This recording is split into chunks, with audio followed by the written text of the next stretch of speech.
Guys, hope you are doing well. This is our fifth lecture. We have gone through our 20 rules.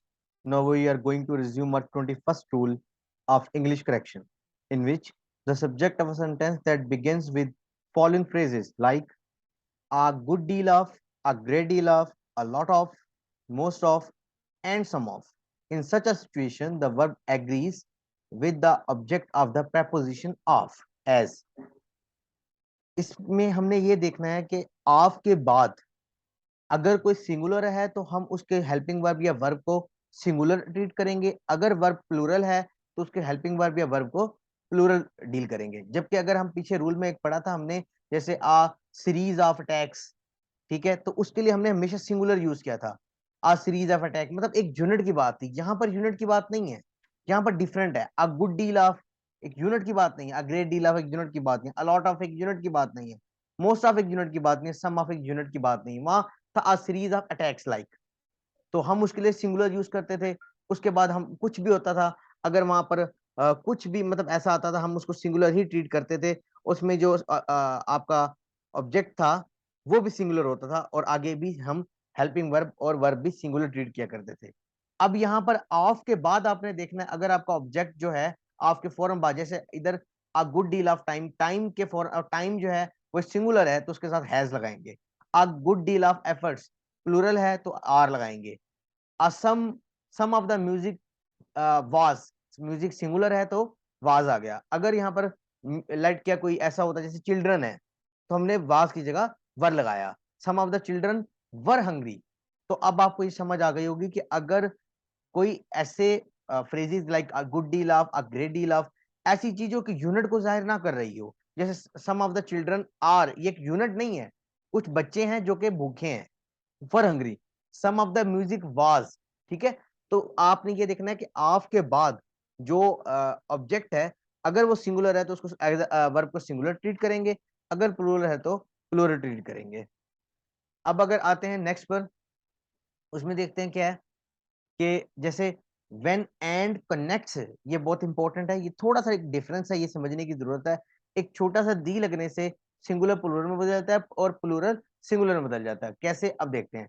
When and connects two or more titles और designations of same person, the verb is always singular. एक person है उसके दो designation है, जैसे एक एक सूबे का गवर्नर जो होता है वो उसी सूबे की यूनिवर्सिटी का चांसलर भी होता है, ठीक है। जैसे the governor of Bihar and chancellor of the university has given this directive। I am really sorry, यहाँ पर एक मिस्टेक हो गई, यहाँ दी नहीं आना चाहिए था।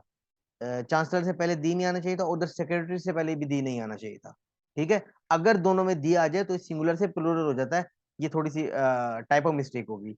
लेकिन the principal and the secretary is on leave, दा नहीं आएगा, अगर दी लग गया तो आर ऑन लीव आ जाएगा। फिर एक मतलब दो लोग हैं, एक प्रिंसिपल है और सेक्रेटरी जो है, ये दोनों लीव पर हैं, अगर दी लगा देंगे। अगर दी नहीं लगता, the principal and the secretary is on leave है। जैसे the governor of Bihar and chancellor of university has आएगा, ये एक ही बंदा है, उसके दो डेजिग्नेशन है, एक वो गवर्नर भी है और चांसलर भी है यूनिवर्सिटी का, तो has given this directive. When and connects two or more titles or designation with the article the before each of them, हर किसी के से पहले दी होना चाहिए। then the expression refers to two different persons, the verb is in such a case is always plural। the principal and the secretary are on leave। देखें, यहां पर आपने दोनों डेजिग्नेशन से पहले अगर दी लग जाता है तो ये दो डिफरेंट लोगों की बात है, एक प्रिंसिपल है और दूसरा सेक्रेटरी है, ये दोनों लीव पर हैं। The governor of Bihar and the chancellor of university. अब देखें, गवर्नर से पहले भी दी लग गया और चांसलर से पहले भी दी लग गया, तो ये दो डिफरेंट लोग हैं। अगर आपने दो डिफरेंट लोगों की बात करनी है तो दोनों डेजिग्नेशन से पहले दी लगाना है। अगर एक ही बंदा है उसके दो डेजिग्नेशन है, जैसे प्रिंसिपल एंड द सेक्रेटरी, तो आपने क्या करना है, सिर्फ और सिर्फ पहले से जो पहला डेजिग्नेशन से पहले दी लगाना है, दोनों में दी नहीं लगाना। अगर दोनों डेजिग्नेशन से दी लगता है तो वो प्लूरल हो जाएगा, सिंगुलर नहीं होगा, ये डिफरेंस समझ लें।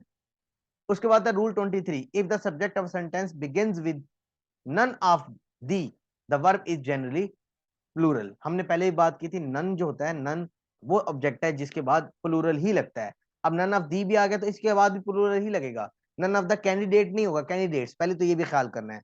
दूसरा, एक तो ऑब्जेक्ट में भी आपने प्लूरल रखना है और उसके बाद आपने उसका वर्ब को प्लूरल बनाना है। जैसे हैव एक प्लूरल वर्ब है तो have appeared for an interview. None of these scientist आएगा, साइंटिस्ट नहीं आएगा, साइंटिस्ट्स आएगा, ठीक है। आर आएगा, इज नहीं आएगा, क्योंकि नन ऑफ दी आ गया। नन ऑफ दी के बाद एक तो ऑब्जेक्ट भी आपका प्लूरल होगा और आपका वर्ब भी प्लूरल होगा। तो are willing to take up this challenge. अब आता है 24th rule, if none refers to uncountable. ये भी इंपॉर्टेंट है, जरूरी नहीं है कि जब भी नन आएगा तो वो प्लूरल ही कंसीडर होगा, ऐसा नहीं है। अगर अनकाउंटेबल है तो वो सिंगुलर ट्रीट होगा, अगर काउंटेबल है तो प्लूरल ट्रीट होगा। जैसे I have been waiting for the sugar but none has arrived. अब शुगर जो है इसमें अनकाउंटेबल है, इसलिए नन यहाँ पर सिंगुलर ट्रीट हुआ है, तो हैज अराइव्ड आ गया। अब अगर देखें यहाँ पर, I have waiting for my friends but none of them has या हैव अराइव्ड। आप कोशिश करें इसमें हैव ही ट्रीट करें, लेकिन दोनों ठीक है, हैव और हैव दोनों ठीक है, ठीक है। लेकिन अगर हैव ट्रीट करते हैं तो ये देखें फ्रेंड्स जो है इसमें काउंटेबल है, जिसकी वजह से वहां पर प्लूरल यूज हुआ। तो आपको ये ध्यान में होना चाहिए, नन अक्सर 90% जो नन यूज होता है वो प्लूरल के लिए यूज होता है, लेकिन अगर नन आ जाता है अनकाउंटेबल के साथ तो उसको, उसके जो वर्ब को हम सिंगुलर ट्रीट करेंगे। अब आता है 25th rule, certain objectives are used with a definite article the to talk about group of people in a particular condition. Remember one thing, अगर एडजेक्टिव से पहले दी लग जाता है तो वो एक क्लास बन जाती है।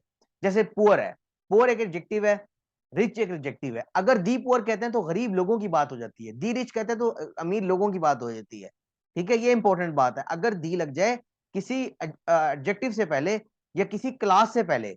जैसे एक ब्लाइंड है, ये एडजेक्टिव है, अगर दी ब्लाइंड कहे तो अंधे लोगों की बात हो जाएगी। सिक एक एडजेक्टिव है, बीमार को सिक कहते हैं, अगर द सिक आ जाए तो बीमार लोगों की बात हो गई। डेफ, डेफ अगर दी डेफ हो जाए तो ये एक क्लास की बात हो जाएगी, बहरों की बात हो जाएगी। अब दी पुअर है, दी यंग है, यंग एक एडजेक्टिव है, अगर इससे पहले दी लग गया तो यंग लोगों की बात हो गई। तो आपने ये समझना है कि दी लगने से क्लास बदल जाती है। जब वो क्लास की बात हो जाएगी तो दी ब्लाइंड आर आएगा, द ब्लाइंड इज नहीं आएगा। हालांकि ब्लाइंड अपेरेंटली सिंगुलर लग रहा है, लेकिन इसमें दी ब्लाइंड लगने से आर आएगा, ये एक क्लास की बात होगी। The rich are selfish, the poor are hungry, the unemployed are restless. तो अनएम्प्लॉयड मतलब जो कि बेरोजगार लोग हैं उनकी बात हो रही है। अनएम्प्लॉयड एक एडजेक्टिव है, अगर दी लग गया तो वो लोगों की बात हो जाएगी। अब rule 26, some of the nationality words ending in ch, sh, esc can also be used with the definite articles like the British. अगर ब्रिटिश है तो ये एडजेक्टिव है, द ब्रिटिश है तो ये ब्रिटिश लोगों की बात होगी। द इंग्लिश है, इंग्लिश एक नाउन भी है और एक एडजेक्टिव भी है, अगर इससे पहले दी लग गया तो ये आपकी एक क्लास भी बन जाएगा। दी फ्रेंच, दी आयरिश, दी डच। दी फ्रेंच लव गुड फूड, मतलब जो फ्रांस के लोग हैं वो अच्छा खाना पसंद करते हैं। The Japanese are hard working, अगर जैपनीज, द जैपनीज आ गया तो जैपनीज लोगों की बात होगी। The French have a long history, the Chinese are strong willed. तो यहां से मैं अंदाजा हो गया, अगर दी किसी एडजेक्टिव से पहले आ जाए तो वो एक क्लास को जाहिर करती है, एक ग्रुप ऑफ पीपल को जाहिर करती है, और उसको हम एज अ प्लूरल ट्रीट करेंगे अपने वर्ब बनाते हुए। Hope you understood the lecture. I think आपको ये 26 जो रूल्स हैं बहुत अच्छे तरीके से समझ आ गए होंगे। तो और अब इसके बाद लास्ट 5 रूल्स रह गए हैं, जो कि हम कह सकते हैं कि सब्जेक्ट और वर्ब एग्रीमेंट को शो करते हैं। लास्ट 5 रूल्स रह गए, उसके बाद हम मिसलिनियस रूल्स करेंगे, जो कि डिफरेंट मिस्टेक्स हैं जो कि स्टूडेंट्स करते हैं अपनी इंग्लिश राइटिंग के दौरान और इंग्लिश स्पीकिंग के दौरान, उसको डिस्कस करेंगे। Thank you.